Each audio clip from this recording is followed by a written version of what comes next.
I think Munich is the hottest ecosystem in Europe.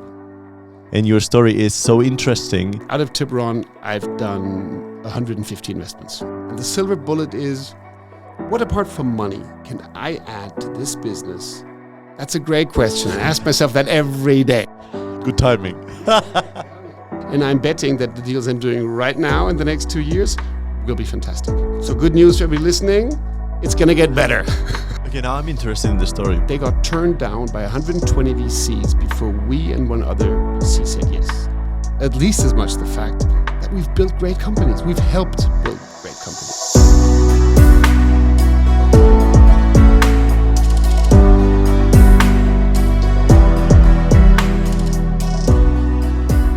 Daniel Wild, happy to have you here.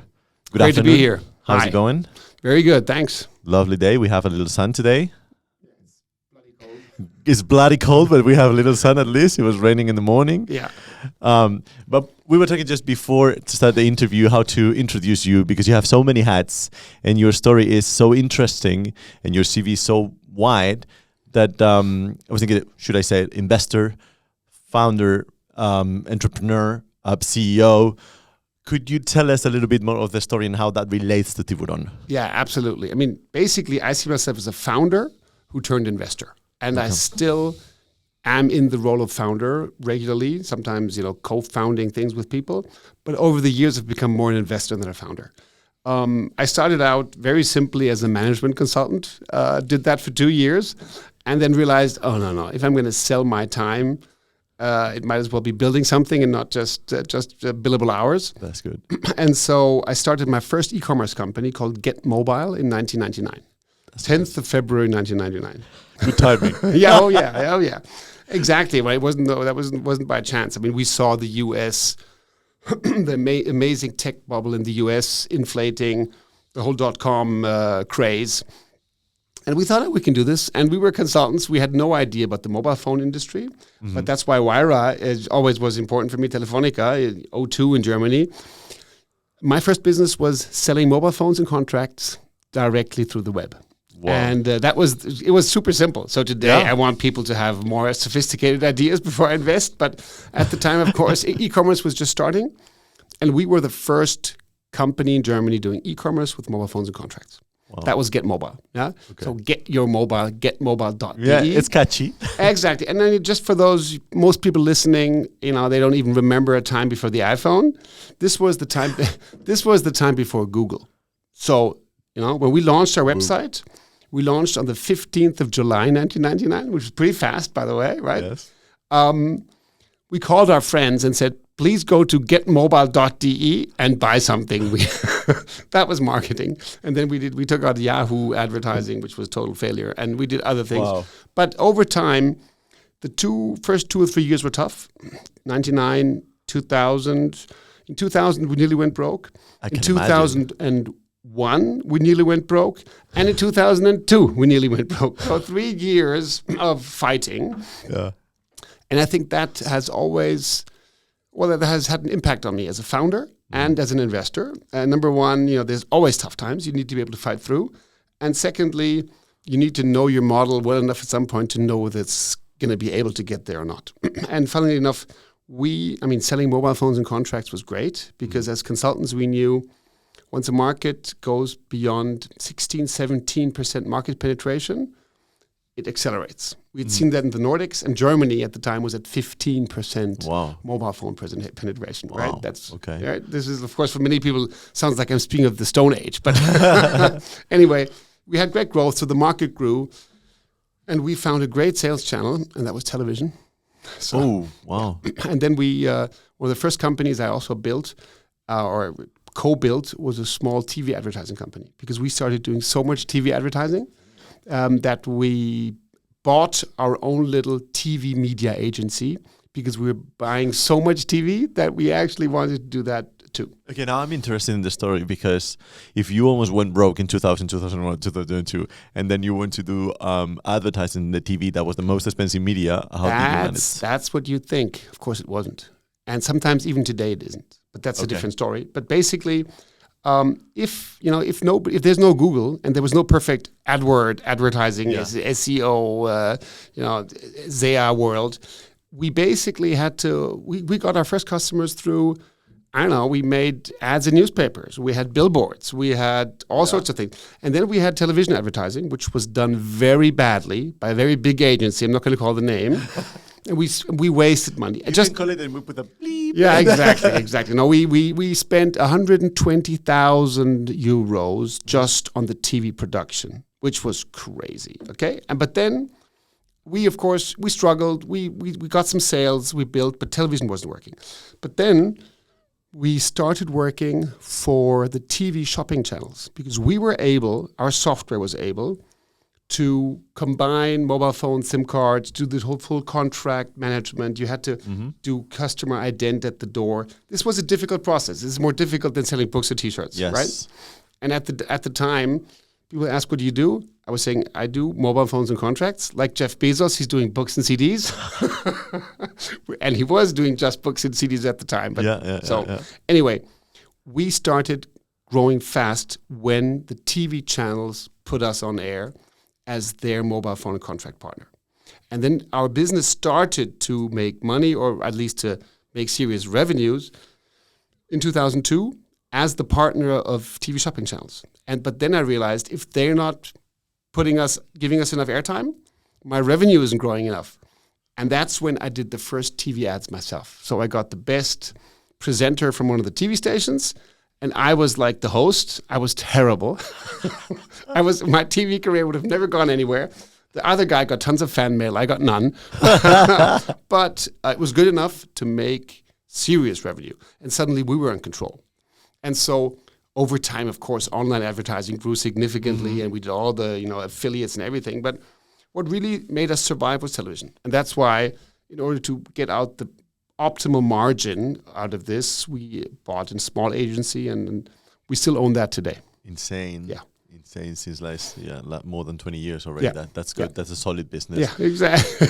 Anyway, the mobile phone business, we managed to get it profitable. And, in 2001, venture capital ran out. There was no more financing, so the only way to survive as a business was to make money. And this, of course, in the end, seriously, I think that's what many founders forget about that, right? So I forgot about that then, but I learned the hard way. And so we started making money, and then we made real money, and then we were very profitable. And in 2005, we ran an auction. We were going to sell the business. Mobile phone companies were interested. Mobile resellers were interested. But in the end, we took it public on the stock market in the UK on AIM in 2005. Nice. Yeah. So you win the IPO and did you ring the bell? Yeah, it was a reverse IPO, which means you don't get to ring the bell, but it goes much faster. And it was great. And it was an exit for a lot of investors, and it was a half exit in cash for us and half in shares. And that's how we became a public company. Nice. And I ran the public company for 2 years. And in 2007, I think we were doing 100 million revenues. I said, okay, this is good enough. You guys doing enough. But I was thinking, typical business, studied business, got an MBA, going public or being public was the thing. So I thought after 2 years, 2 years of public, that's it. Been there, done that, got the T-shirt, let's do something else. And then I went back to doing full-time what I had started doing on the side in 2001. And that was be a very active business angel in very early stage. It used to be called seed. Today it's called pre-seed. I've always done the same. But my company is called Tiburon. And Tiburon is my investment vehicle that I started investing into startups with in 2001. Yeah. And as a Spaniard, I got to ask you why the name of Tiburon, because you feel all the cliches. Like, he's a guy that invests, he's very successful, and he calls himself Tiburon. Yeah, exactly. And there's something dark about it. Exactly. And you've got to, I think you have to explain even more, because you have, I guess you have an international and also a German audience. But yes. So in Germany, the negative name for a financial investor is a Heuschrecke. Okay. Right? So a Heuschrecke in Germany, that's the bad PE firms, right? That come and suck out the blood of companies. Anyway, a Heuschrecke is a bad financial investor. And when I did my first investment in Spain, that was pretty early on, and I sat at the notary public in Spain, signing the investment docs, he was laughing his head off. Of course. Because I then learned that, the same pejorative term for investor in Spain is tiburón, right? And I speak Spanish, but of course I didn't know that. So I actually loved it. So we have the shark in the logo. Yeah. But the reason we are called Tiburon is not my love for sharks. The reason is I have a friend, and he used to be my mentor. Now he's my friend and business partner in the US. His name is Bill Fisher. And the guy had a startup that we sort of imitated. It was called Get Smart. That's why we called Get Mobile. He did credit cards with mobile phones. But anyway, very good friend of mine till today. And Bill is in San Francisco, or he was in San Francisco. And if you drive across the Golden Gate Bridge in San Francisco, in search of a bit of quiet, you get to the first town called Sausalito, and then you get to Tiburon, right? And Tiburon is a beautiful little place in Marin County. And there's a wonderful cafe called Sam's Cafe, founded by a Maltese immigrant. Okay. And we were sitting there in 2001, and life was tough because our business, as every year, was struggling. Yeah. And I thought the only thing I'm not going to do is do B2C. And B2C was, at those times, not business to consumer. But since it was crisis, for many people, it went back to consulting. I saw that, and I loved it. And I was not going to do back to consulting. And so basically, I started investing. And I've out of Tiburon, well, there's 2 Tiburons now, but basically out of Tiburon, I've done 150 investments into startups. Okay, that's insane. And I know that you're focused and would you like to explain your focus? Because you said it's what we call a pre-seed now.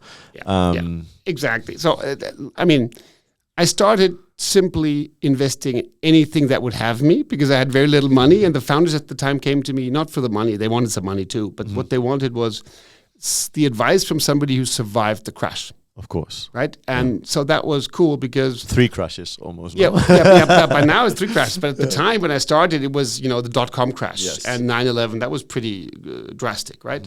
And so, my early journey, 2 years into partying, heavy crash, and how do you survive that? How do you make money? And at the time, of course, I was doing a lot of investments in e-commerce, B2C stuff. So a lot of stuff in the beginning that I knew well. Then... pretty early on, one of my first cool investments was a company called Xing. Do you know Xing? It rings a bell for some reason. It should ring a bell. It's the hugest business online network in Germany. Sadly, it's not that big anymore. It used to be called OpenBC. Okay. And it was founded by a really, really cool guy called Lars Hinrichs and a Chinese. And I was the third smallish co-founder, helped them write the business plan, and got 2% right in the beginning. And then I invested and reinvested and bought some people out and reinvested. And Xing is like LinkedIn. It's the German version of LinkedIn. And we did very well. And we took it public in 2006. Nice. And that's just... Second one. Exactly. And just to explain investment journey, once you then get known for... So I was known for e-commerce, so I got e-commerce deals. That was Get Mobile. Then suddenly Xing being so successful... I got a ton of social network deals because people saw, hey, this guy knows social networks. And social networks was a great space for me because I invested in, I think, 5 others. Lokalisten, big Munich network. Internations, still around. Internations initially, incidentally, got sold to Xing like 10 years later. And that's a different story. But that's as an investor, when you see... that companies you invest in get sold to companies you invested in one era before, that's one sign of an ecosystem maturing. Yes. And I think Germany and Munich especially are getting pretty mature in the ecosystem. Mm-hmm. So anyway, I was doing social networks. After social, I did a lot of those. ePulse, Internations, 5 successful exits in that space. Mm-hmm. Xing was the best, but that was a good space for me. Then I went on to something I call meta platforms. Okay. Meta platforms, it's basically a lead engine game, and that's you might or might not be familiar with companies like My Best Brands, or Farfetch, or Trivago. Yeah, Trivago, I know them. So Trivago is a meta platform for hotels. Yep. It's not, you don't book on Trivago. You go to Trivago to find the best booking engine. So it's the meta, it's the platform above the platforms. Farfetch is for luxury brands. Exactly, and My Best Brands. So we invested in My Best Brands. That was pretty good, nice exit. I invested into Trivago. Yep. It's a great exit for us. Yes, right? I can imagine. So that was super. All through Tiburon vehicle. Tiburon, yes. Yeah. Well, actually, the My Best brands, that was through what today is Mountain Alliance. Okay. But the Tiburon was in Trivago, and the cool thing there was, back to TV. TV worked then. TV works best in crises. By the way, TV also works today. Yeah. Because if economies aren't doing well, the big guys aren't spending, but you have inventory. So the TV stations need to sell. And if you know how to buy, you get great deals. And that's one reason we own the agency. And in 2009, I brought Trivago to TV for the first time with my agency. And that worked well for them. And they haven't looked back. They're doing a lot of TV since then. And in Germany, they still do it to us. Nice. Yeah. So this is a very clear USP from your side.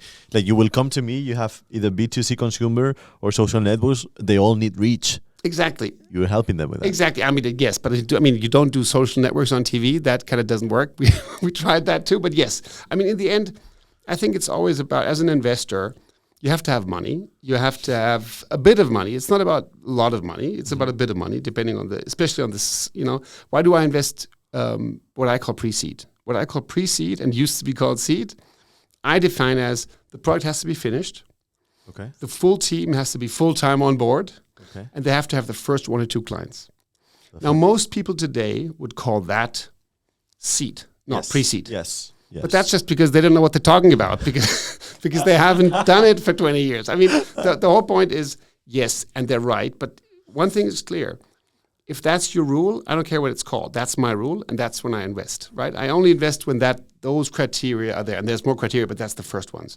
And so, for me, this helps me avoid the bubbles, because recessions are tough to manage through, but investing after recessions is by far the best time. And that's why, as Tiburon, we're doubling down right now, because I have 150 investments. I have my own stats. Yeah. My best deals were in 2003 and 4, right after the recession. Of course. My other best deals were in 2009 and 10, right after the recession. And I'm betting that the deals I'm doing right now in the next 2 years will be fantastic. And that's why now, for the first time, we as Tiburon are raising a fund. We've been investing only our own money so far, only evergreen, which means we reinvest. It's me and 1 or 2 partners. And now we're thinking, let's double down and let's use this phase. Why now? Why someone like you will, let's say, make his life more complicated with LPs instead of just... That's a great question. I ask myself that every day. But here's the answer. I have a very long, as I said, experience and track record, which is pretty good in venture capital space. But I've always done this with my own money. Tiburon is my own money and the money of, my wife and 2 partners. That's it. So with this kind of investing, you're limited by the amount of money you have, right? Yes. And so you do deals, you do great exits, you reinvest. And sometimes times are bad, you don't have exits, you still need to reinvest. If you have no money left, you give your own company a loan, but you keep on investing because it's important to keep that track up. But if you learn over time that while it's great, I totally believe in evergreen vehicles, because some companies are fantastic, but they need more than 10 years. Yep. Right? I've heard a story of a Spotify, actually. Absolutely. Spotify was a case like that. Totally. Yep. One of the coolest companies in my portfolio is called Apps Factory. They have 500 people. They're growing like crazy, but they're 15 years old. Wow. And they're really huge growth started in year 8. And that's when the typical VC fund has to sell. But having said that, what's the problem with the evergreen structure? That the advantage of the evergreen structure is that you can be patient capital. That's what I am with me and my partner's money. But you're also limited in the amount you can invest. Yeah. So what did I do next? In 2010, I started building a first company builder, listed, and now it's a listed VC company. So the company first was called E-Commerce Alliance, now it's called Mountain Alliance. And Mountain Alliance is a German stock market listed venture capital holding. We have 3 operative companies that, do revenues and stuff, majority owned, but mainly it's a venture portfolio. This is also evergreen. The big advantage there is you're public and you can have more investors, but the investors aren't locked. Because in an evergreen vehicle, how do you get investors in and out, right? That's the problem with evergreen. Yeah. And so I did the public company thing, and I loved it, right? So after having done it 2 years early on, I did it for another 12 years. The problem with public venture capital, and we all have the same problem, is that the stock market does not know how to value private assets unless you're huge. But even then it's difficult, right? And so we today at Mountain Alliance, we have a portfolio of 20 companies, 18 of which are profitable. We have assets of roughly 50 million, and our market cap today is 15 million, 15. See, so you're basically buying €5 for €1.50. But the problem, yes, but that's obvious because it's actually, there's two logics to this. One is, in business theory, there's always a conglomerate discount. So pure capital markets theory means you want one story, one stock you invest in. Tesla. Do you believe in the cars or do you believe in, right? So as you get to a holding company, there's a so-called holding discount or conglomerate discount because suddenly the holding company, i.e. us, are investing in different companies and the stock market investor doesn't do the diversification himself. And that's why there's usually a logical discount on public holdings. You see that everywhere and it's usually 20 to 25%. In our case, it's like 65%. And that's because, number one, Germany's stock market isn't very deep. Number two, we're not very big, right? So the smaller, the more difficult. But most importantly, we have 20 great companies in there. And we do on average, 2 exits a year. But it's really hard for the retail investor to understand why are those public companies, why is that public company so valuable or so not valuable with the private companies they hold. And that's the difference between private valuation, private equity, and public equity. And the interesting thing is, and we've seen this in this crisis, the public markets are always 9 months ahead. Look at the stock market. When you see the stock market low point, look 9 months back, roughly, that's when the private market, VC valuations hit their low, which, by the way, is now. So good news for everybody listening, it's going to get better. And good news for the investors, it's a great time to invest because this is where the bottom is. But if you wear the private investing hat, that's easy. If you wear the public investing hat, that's easy. But if you wear the private investor hat in the public holding, that's challenging. And I think we did a great job. And I think we have a super portfolio. But valuing this correctly, we do 2 times a year. We give everybody the numbers. So it's pretty transparent. But the problem is that you need to understand venture capital valuations to understand that we actually have a hugely valuable portfolio and that the stock market price is too low. On the other hand, you have research houses telling them, I basically believe that for the public company, the only solution is size and selling companies at a regular clip. And that's what we're doing. Yeah. I could imagine that me as a retail investor in the stock market, it would be difficult to invest in a 50 million cap. First, I would be scared just at the beginning. It's like, no liquidity. The information probably would be wrong. I don't know. Absolutely. Who's this Daniel? Totally right. But you can Google Daniel. I know. LinkedIn. But I mean, yes, you're right. But look, here's the point. I liked doing this, and I still like doing it. But I stepped back from the role of CEO 2.5 years ago to focus on my private investments, simply because you can only show them, the investors, through exits, how this is actually working. And so you show them the exit, and at some point they'll see, right? But the point is, if you do this kind of investing, you need to do this. It's venture capital for the masses, if you want, right? So you have a holding, and you have a cool portfolio in there, and you know what you get. You can look in 20 companies, look at the number of stakes, look at the shares we have. You know what you get. So actually, for somebody interested in doing that, it's a great way to test it. But you're right. If you're a retail investor with a small amount of money to invest, you're way better off to put it into a typical, stock-listed index fund, something like that. That's way better. If you are somebody looking to get exposure to the value creation in public markets, And I'm saying the value creation in the private markets over the last 10 years has been much bigger, right? Let's put it this way.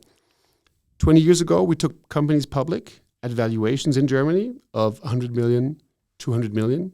In the US, sometimes also like $1 billion. Today, these companies go public way later. You were mentioning Spotify. They didn't even do an IPO, they're just a listing and at a very high level. So all the value generation, value creation happens before that public listing. Yeah. And that's kind of my story in Mountain Alliance. Get that value through a public entity and get the value created by the private development. I see. And back to Evergreen. If you want to do Evergreen and you want investors to be able to get in and out, then you end up with listed VC. But that's difficult. And so that was my second try at making Evergreen work. I still believe in it, but the stock market sees this differently. And of course, happy to have anybody look at this more deeply. But the point is, at the end, you will only prove your success there by having exits way beyond what people expect. And that's what we're going for. But that's something you can't force. You simply know every 2 years cool exits will come. But now back to why am I doing something different now? If I want to put real money to work in this perfect time of investment, I need to figure out how to do it. So private vehicle can't deploy. I do 3 to 5 deals a year. Public company, you have to wait for exits. You have to rebuild. You have to reinvest. After you have receipts, right? The nice thing about the listed entity is it doesn't need money. It makes money, but it's still something that can't do a ton of investments, especially not early stage, because you don't want to mix the story. Yeah. So if I believe that today in the German, especially Munich ecosystem, it's the perfect time to invest, and I want to double down on my thesis, I need to go away from my evergreen belief and actually raise a fund. And that's what I'm doing. I see. That makes sense now completely. Were you born and raised also in Munich, or? I was born in Karlsruhe, Germany. I know it. And I grew up a bit around the world because my dad was a German diplomat. Nice. So all sorts of countries. But I studied in Germany and got an MBA in the US and then did consulting. And I've been in Munich, by the way, now for 24 years. Okay. Yeah. So I'm pretty much a bit less than half my life. So yes, very much Munich. And speaking of Munich, which is where we're recording this, I think Munich is the hottest ecosystem in Europe. Wow. Okay. Yes, I think it's the hottest startup ecosystem in Europe. By the way, there was a Financial Times ranking 3 weeks ago that said exactly that. Really? But I said it before because and there's a very simple reason. Of course, let's make a few disclaimers. Of course, there's bigger ones and other ones and everything. But I do a lot of discussions with guys from Berlin. I love Berlin, and it's fun to go out. Yesterday I was there. Exactly. Yeah, I was there on Monday. But the point is, I invest today, for the last 10 years, my investment focus has been B2B SaaS. And specifically, B2B SaaS that drives enterprise productivity. And I invest in that for 2 reasons. Number one reason is it's a great capital efficient way to invest in companies that will grow fast and deliver value. The second thing is that I think Germany and Europe, we need more productivity. Mm-hmm. We don't have enough workers. Productivity has not grown in Europe over time. And everything we can do to drive productivity will be good for society. So that's the second reason. And if you look at the Munich ecosystem, it's a very strong enterprise ecosystem.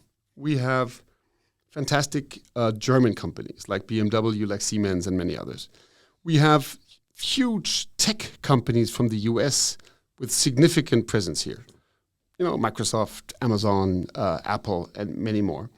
Google also shows us Google, exactly. So we have Telefonica here, Wayra. We have everybody, right? We have, and that's the important thing. We have an existing startup ecosystem, which is really strong, right? So guys like you, guys like Accelerator, but especially Unternehmertum. Yep. They are very strong. So, Yep. so last year, I think somewhere around 25% of all venture capital invested in Germany went into companies in Munich or associated with Unternehmertum. So, yeah, I mean, so basically, I think there's tons of stats that everybody can show, but my point is we tend to look to Berlin because it's hip in B2C, and I've done a ton of investments in Berlin. But today, I hunt for deals only in southern Germany. I'm happy to do deals. I did a great deal in Madrid, by the way. Happy to talk about that. We do deals all across Europe, but that's when very good contacts refer a deal that we can co-invest in our space. So curated deals we will take from anywhere. But if we go hunting in the ecosystem we think is most promising, and that's here.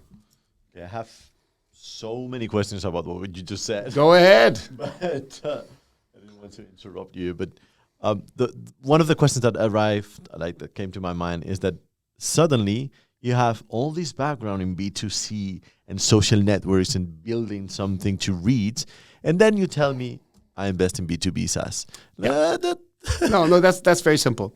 Number one, I don't think any human will do the same thing for 50 years on end. That's just going to get boring. Okay. Right? So number one, I'm in venture capital because I love building new things. I like the fact that my companies, in many cases, have made money, but I like at least as much the fact that we've built great companies. We've helped build great companies. And that's fascinating. Okay, so that's one. That's why I like being early and helping things get created. That's wonderful in itself, right? Yeah. And you're creating jobs, and you're creating brands, and you're creating good for society. Yeah. But if you look at ecosystems, in the early, let's say in the 2000s, before 2010, Germany was one ecosystem, and 10 of us were playing the whole German ecosystem, and all of the B2C businesses hadn't been invented yet. And I mean, I'm a bit exaggerating, right? To make a point here. Basically, I had no clue about mobile phones and say, I'm going to be Mr. Mobile Phone. And I built this, right? And other people did real estate. And other people, but at some point, number one, the obvious things have gotten done in B2C. Secondly, and then you're doing more of the same, which is less interesting, right? Secondly, and that's even more important, as these things mature, they get more expensive. You have to spend significant amounts of money to build a brand. I was doing 300 hours of television per month the year I took it mobile public. And that's simply because we really had it down and we made money with this TV advertising. We made a lot of money and it worked, right? But if we hadn't figured that out, we would have never been able to. The branding happened for free because I was making money. Every TV spot I made, we built our own company to measure attribution, TV to web to app impact. Today, one of these companies spun out of us is the market leader in Germany, right? But we had to invent this because it wasn't there. But if you look beyond, and then you see big brands getting built, more brands getting built, stuff like Zalando getting built, media for equity deals, media for revenue deals, then at some point you see, if I want to build a very big B2C business today, I have two options. Pray that it goes viral. That's not a good strategy. Or spend a hell of a lot of money on advertising. If I don't want to spend that money on advertising, if I want to spend that money, that's fine. But as an early stage investor, I'm going to be diluted to hell. You're making me question a deal that I'm doing now that I'm about to do in actually in the edtech space that is B2C. They invested, but the CAC to LTV is very good. The stickiness is insane. Like the churn is super low. And it's a B2C deal. It's a B2C deal. Yeah, I mean, look, I still love talking about these deals, looking at these deals, and maybe it works out, and many of them still do work out, and I've done some B2C deals. But basically, capital efficiency is much higher in business to business. you do not need to spend on brand. You basically spend on building a smart marketing and sales funnel, optimizing that, marketing qualified leads, sales qualified leads, closing. It's a very clear process. And you need certain skill set, but the amount of money you need is not huge. Yeah, I agree. And again, if I'm Procter & Gamble and I do a 2 billion fund, I'm going to do B2C because that's what I want to do. But if I'm a private investor investing my own money or running a fund for a small fund for a few investors, I'm going to invest something that's capital efficient where I can play well with my money. Yeah. Yeah, that makes sense. I mean, this is a very special case, the case I'm just referring to. But yeah, I don't want to get into that now because you said, one of the highlights you said is that Munich is the top ecosystem in Europe. Are you counting the London as well? Because last time I checked, it was like the amount invested in London compared to Berlin, it was like 20 times. Yeah, oh, yes. I mean, yes. And of course, let's put it this way. I'm not saying Munich is the biggest ecosystem. I'm saying Munich is the best ecosystem. And with the best ecosystem, I mean, we have a relatively small city where, as a startup, if you're doing a B2B SaaS productivity software, you walk down the street and you bump into somebody from Siemens and from BMW. And if you don't manage to bump into them, you have your investors help you get into some of these places. So this is, for a B2B startup, this is a target-rich environment, okay? If you're in Berlin, you're doing that in Zoom. It's not always the same. You can do a lot in Zoom, but you can't do everything in Zoom. So that's one thing. The second thing is simply, this ecosystem has matured. I mean, guys like you have been around. Wayra has been here for 12 years or something? Correct. Unternehmertum has been here for 15 years. There's been a lot of money put into this ecosystem by guys like Unternehmertum, but also by funds. I mean, Early Bird, Welling, us in a very small way, but we've been here for a while. So that simply means that you have founders here that have exited, that have done their second business, got reinvested in, that are now doing their own little funds. So it's an ecosystem.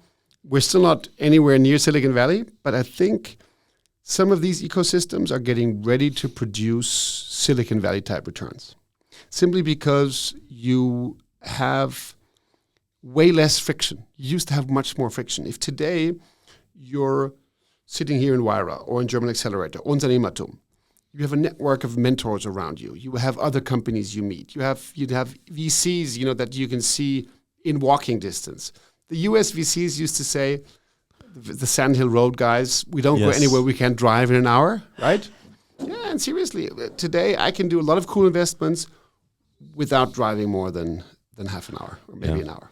Yeah, it's true that most of the meetings I have here in Munich, or even if you go for lunch or a dinner, is like walking distance, like from Marienplatz. Exactly. And I mean, let's not over-exaggerate, but I mean, why did Financial Times or others give this ecosystem such high marks? It's a very dense ecosystem. There's a lot of infrastructure there.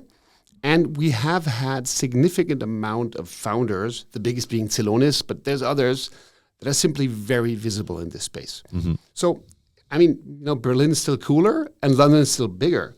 But if I want to do B2B SaaS and I want to be in a strong position in this system, I am here and that's where I can play. And luckily, this system has simply come up significantly.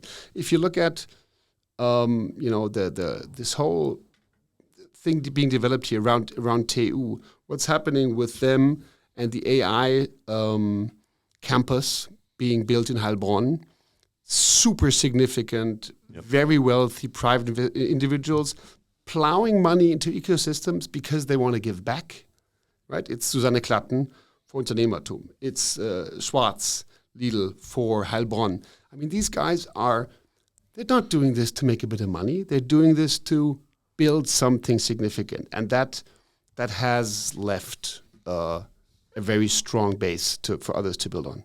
Yeah. And then just to challenge what you were saying, if you're already in 150 companies, so I'm not in. I have invested in. My operative portfolio is 100 and I actively have 36 companies right now. Did 150 investments. Half of them go broke, typical for pre-seed. Or even more. Yeah, exactly. So roughly half went broke. Especially in seed. A quarter is alive and a quarter is exited. Okay, I just wanted to mess around with you in terms of how are you going to be able to help them if you have so many. Yeah, no. That's, yeah, and number one, right now I have 2 partners, and of course we have a couple of guys working with us. But more importantly, as I said, I do 3 to 5 deals a year. Yep. Right, and having 2 partners or 1 partner for the last 10 years, now a new one with him, and then some guys. That's easy, right? Because the company needs help in the beginning, and never confuse this. We're not the entrepreneur. There's different roles you have to play as a VC. There's the role of coach and mentor. Mm-hmm. There's the role of co-founder. There's the role of turnaround manager. And there's the role of investment banker, right? All of us play a bit of these 4 roles. But basically the question is, what do you focus on? And I'm clearly fully focused on being the coach and mentor to the people and helping them open doors. We're not the co-founders. Sometimes you get sucked into that, but I think that's not a good role to play. No. Many VCs do that, but it's not good, right? We give them money and we give them sparring and we give them access. That's what we do. And we see that as the co-founder role. Sometimes companies get in trouble and then you get suckered into giving them more money, helping them, being the turnaround manager. That's not our job, right? And I've learned this because I've done all the mistakes, so don't get me wrong. And then, of course, there's the role of investment banker, selling those companies. And sometimes you can sell. And I have been the guy actively making the sale happen in some of my companies. Mm-hmm. But usually, if they're great enough, they get bought anyway because the buyer knows he wants it. Or you need an M&A boutique, and there's a ton of good ones around here. Uh-huh. Or we help a bit. But basically, our role is coach and mentor. And that role I can easily play for 3 to 5 companies a year. And of course, as they grow, when they die, that's done. And when they grow, at some point, of course, the next bigger and then the next bigger VC comes in and takes over. And I'm happy to move to the backseat. Yeah, that's good. That's I love what you explained, how clear it is and how clear it is in your mind, that I appreciate a lot, because I guess you also know how to set up expectations with the founders and with the company. Like, I'm this guy. Like, it's super clear. Exactly. In Germany, we have a saying. I tell founders 2 things, especially the last 20 years doing this. I told them 2 things. Number 1, es ist eine Bringschuld und es ist eine Holschuld, nicht eine Bringschuld. That means in English, if you want something from me, it's your job to come to me and get it. Uh-huh. It's not my job to bring it to you, right? So don't confuse that I'm your nanny, right? If you need something, come to me and I will help if I'm the guy that makes sense to help. Yeah. And I think the other thing is, as a founder, it's very easy. There's great founders who've done it before and they know it all. And you will see that these founders want very little time. They basically say, yeah, Daniel, you're smart, okay, but give me the money. and sometimes that's fine. But if I have nothing to add, that's not interesting either. Yeah. But overall, I think the question is really, you have to understand where you can add value. And I always say, I like to find the silver bullet. And the silver bullet is, what apart from money can I add to this business that's going to make it really sexy? And sometimes that's, or just grow faster. Let's forget the sexy, grow faster. Sometimes that's the right introduction. Sometimes that's explaining them how TV advertising works. Sometimes that's showing them that the information asymmetry today is in TikTok and not in Meta. There can be all sorts of things, right? But basically, giving them something extra that accelerates them. If it's just money, they can probably find that somewhere else too. I will maybe, I was thinking, now that you mentioned TikTok and Meta, that we may need to do volume 2 of this interview just about performing marketing and things like that. But I will not jump into that now. I wrote something down as well that you mentioned. That was, we now hunt in South Germany, right? So what I would to understand a little bit more is, of course, you're known in the ecosystem. You've done many deals. What would you say is your main source of deals, and how do you get there? We have different sources of deals. The best sources of deals are deals that aren't on the market. And those, of course, are the hardest to find, right? And we do 2 things. The biggest source of deals is simply inbound. right? So we do LinkedIn. I do podcasts. I like talking to you, but I'm doing this because somebody might listen and send me a deal, right? So I've been doing a lot of, every 2 weeks I do Startup Insider exits and financing rounds podcasts. So that helps, right? These things. So we do a bit of marketing, but not much. But that helps. So we have inbound. That's one thing. The second thing is very close relationships to investors that are similar to us. So we know small funds in the Czech Republic, in the Baltics, in Spain, in Spain several, in France, that are like us and that know, and sometimes they know this is something that Daniel would like, or this is something that I'd like Daniel to be in. And then so we get those deals, right? Yeah. That's basically our network bringing us deals. And of course, I'm also in a lot, or actually in two organizations that give me a lot of special deal flow. And one is called EO, Entrepreneurs Organization. I joined in 2001 when I was getting bored with Munich, because that gave me a bit of a worldview. And I think I was member number 12 in Germany. And today we're like, I don't know, 300. But that's full of young entrepreneurs. So we don't solicit each other, but of course, this is where you meet young founders that are doing cool stuff. And that's why I'm still a member. And then there's YPO, which is a bit similar, but for bigger businesses. So I would say networks is where it comes from. But what you really don't want, we're also in lots of lists, and that's great to be in. But in the end, it's great if I get the deal because they know they want me for some reason. Of course. And the single best source is an ex-founder that sends you a deal. That would be awesome. Yeah, that's the perfect. Yeah, I agree. Yeah. But in that sense, if you have to split between the inbound, because for example, the amount of inbound that we also received is quite big, but then I realized that unfortunately, most of the inbound is useless. Most of it. Which I said really with, like, it's a pity because you see all these people that is super enthusiastic about it, but you read the numbers, you see what they're doing, you see the feelings, like, it's too much effort. Absolutely. And you know where the big danger is? The big danger is that we have the same problem, right? You have thousands of deals inbound per year. And then the big danger is that you go and you get working students to pre-filter. And that's what, I don't think many will admit it, but most VCs do that. Yes. And I think that's the cardinal sin. Because if I'm going to do a good investment, it's because I think there's something there in that deal.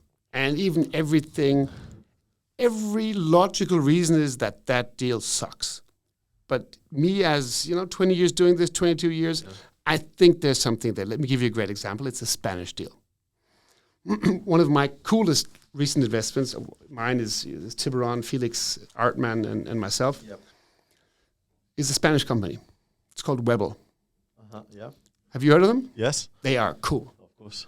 They are cool, but they got turned down by 120 VCs before we and one other VC said yes. And why?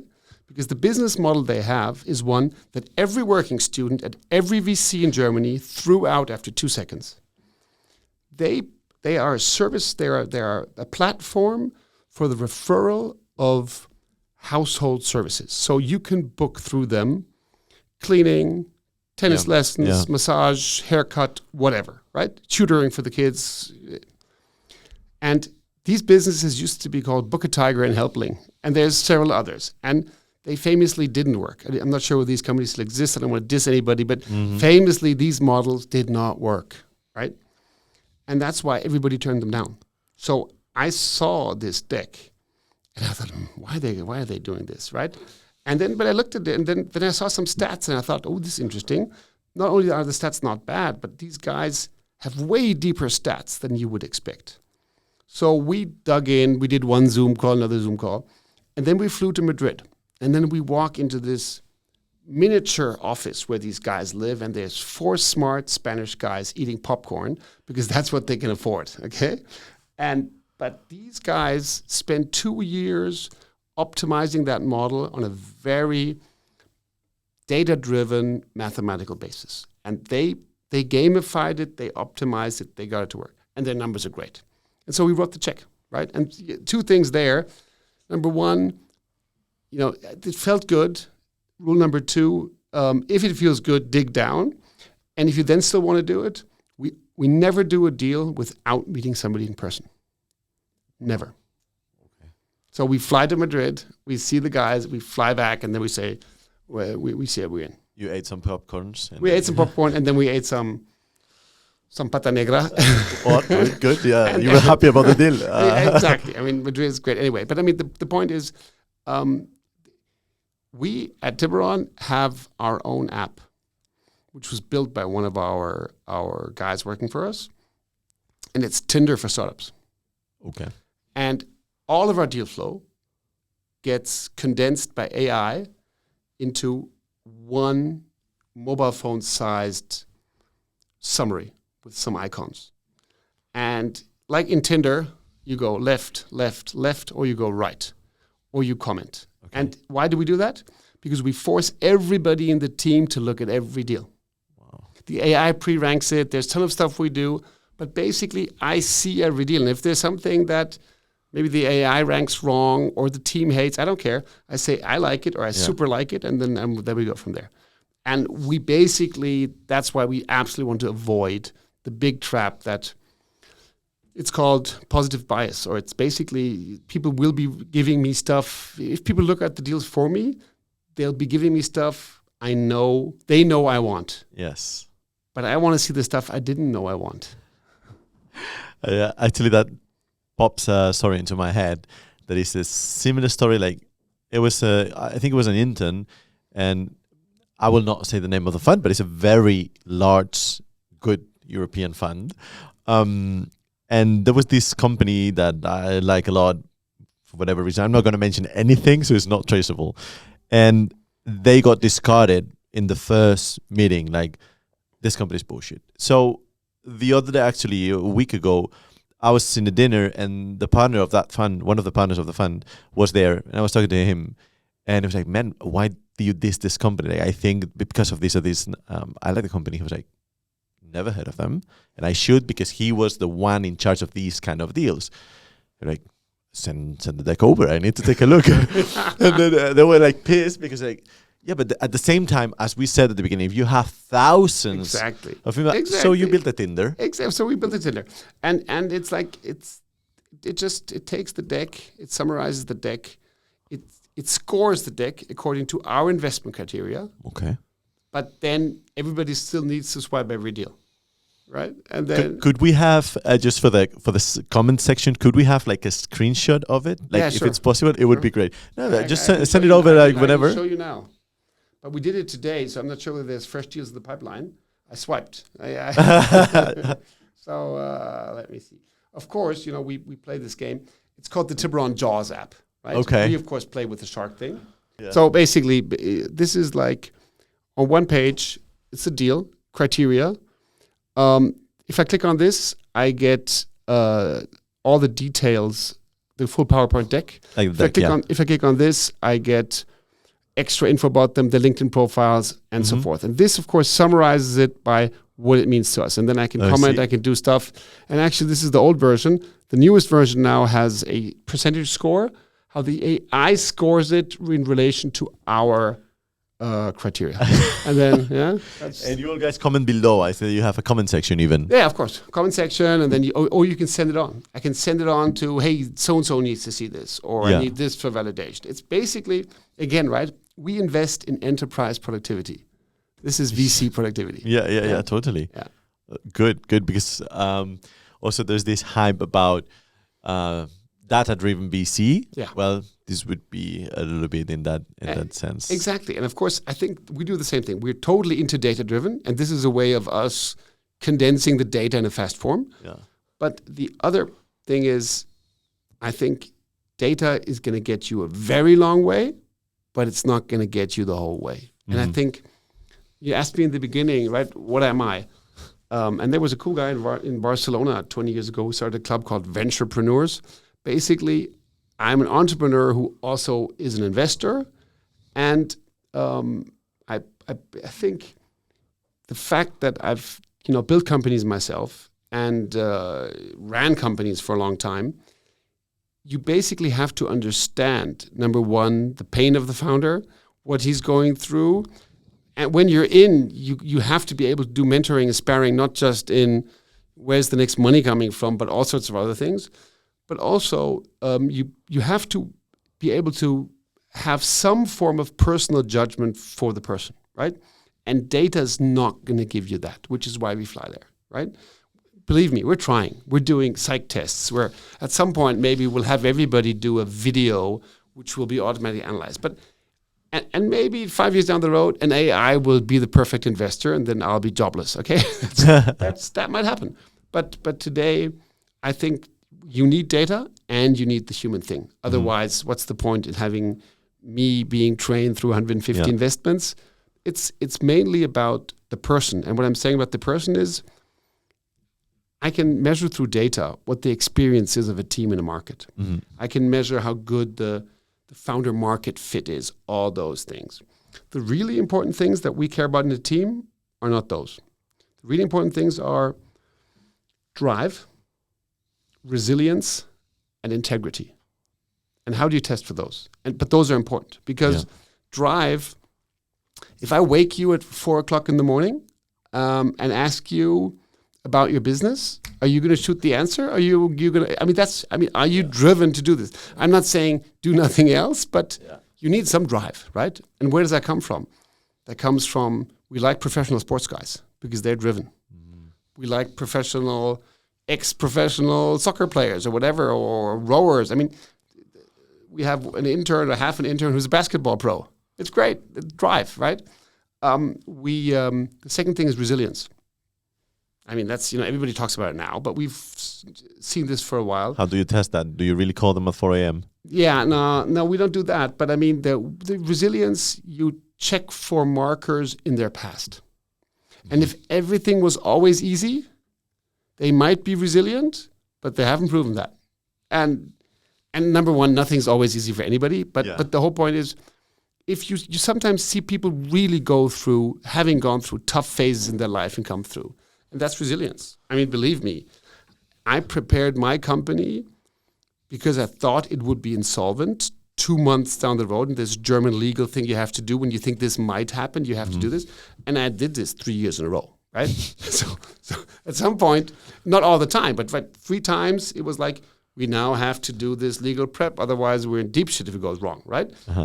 That's not fun, but it's over time, you come out stronger if you come out the other side. Then I would say that will you be biased by older entrepreneurs? Because if you're a first-time entrepreneur, you may not have that experience.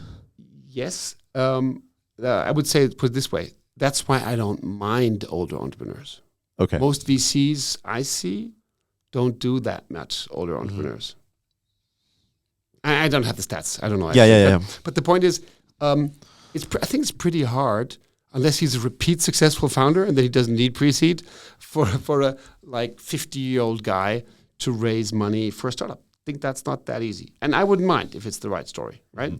But having said that, you can also see that in 25-year-old guy. I mean, sometimes they've done all sorts of shit. Sometimes the countries they come from weren't that easy. Sometimes they've Germany, zweiter Bildungsweg, right? So they didn't go straight to gymnasium. They went to Hauptschule, and then they studied at night, and then they got there by 2. I mean, there might be different people there. So that's resilience. And I'm interested in how you test then the integrity. Yeah. Number 1, good memory. And number 2, good question. And the answer is, we don't know, and it's gut feel. And integrity is the most important of those 3. Look, if you want to cheat your investor in an early stage financing game, that cheating is too easy. So if people, let's face it, all you do is you buy advertising of your sister's advertising company at inflating price. I mean, you can do all sorts of shit, right? And in my 150 investments, I've been cheated once. Oh. Right? So I think that's pretty good. Better would be 0. But the point is, that's one of the reasons we want to see the people. You look them in the eye, and you might be wrong, but you basically, it's body language, it's how do they react, it's what do they say. It's, by the way, it's also talking to different founders about the same things, different people, comparing. We're not grilling them, but it's getting a feel for it. Does this stick? Is it one story? Does it make sense? How long does it take for you since you met them to you do the check? I mean, we Roughly. usually, let's put this, we usually, of course, the first thing is usually a Zoom call. But then again, back to Munich. Yep. Then very fast we're at the personal meeting. And then ideally, you take them out for dinner and drinks. You get them drunk. Okay, I see We now. don't get them drunk, but you know, if the guy has a glass of wine and then starts telling a totally different story, then maybe it's not such a good idea to invest, right? So we don't only go out with them at the closing dinner. Yeah. We'd rather have a beer with them beforehand. Not getting drunk, but and of course, look, this is an ideal case. We're not going to do this to everybody, but in the ideal world, we want to have that kind of exposure to people. Yeah, that makes sense. Daniel, I'm a bit afraid of time because I know you have another appointment soon. I can tell you that I barely scratched like 15% of the things that I wanted to discuss today, which is such a shame. So I may need to invite you again because I think Happy it's to come back. This super has interesting. been fun. Super interesting. And early stage is even more interesting. And with your experience, like I think that the number of success stories and failure stories that you can tell are quite interesting. But I don't want to let you go without telling a little bit about the future trends. And now I change this question a bit because normally I try to ask this question to everyone. But now I added a little tweak, and it's tell me about the future trends that you see, but also tell me about what you think is not going to change in the future, which is also interesting. Okay, so we have a very clear vision about the future. And we believe in something, we don't have the perfect term yet, but we call it the cognitive economy. So we believe that in 5 to 10 years, most of the interaction and value creation in companies will be done by software talking to each other. There will still be people. We're not going to get rid of people, but there will be way more software interaction. And enterprise is where we are, right? Today, we're just looking at a cool company here in Munich, by the way. Can't tell you the name yet, but these guys are able to fully automate things that didn't seem automatable. And we're not just talking about AI, right? Not all of this is AI. Some are just really smart automation, OCR. I mean, there's tons of ways of automating, but I believe that the Fachkräftemangel that everybody in Germany is talking about, the lack of skilled labor, I believe that's going to be gone in 5 years through tech. I believe that we're going to see the LLM thing's one, but just the fact that we need to catch up in productivity. That was one of the theses of our fund. And the world showed that it can be way more productive in the worst months of COVID. If you look at the stats, The Economist has a good article about this. There's a spike in productivity after years of nothing happening during COVID, and then afterwards goes back down because that's when everybody comes back and they're back at the water cooler.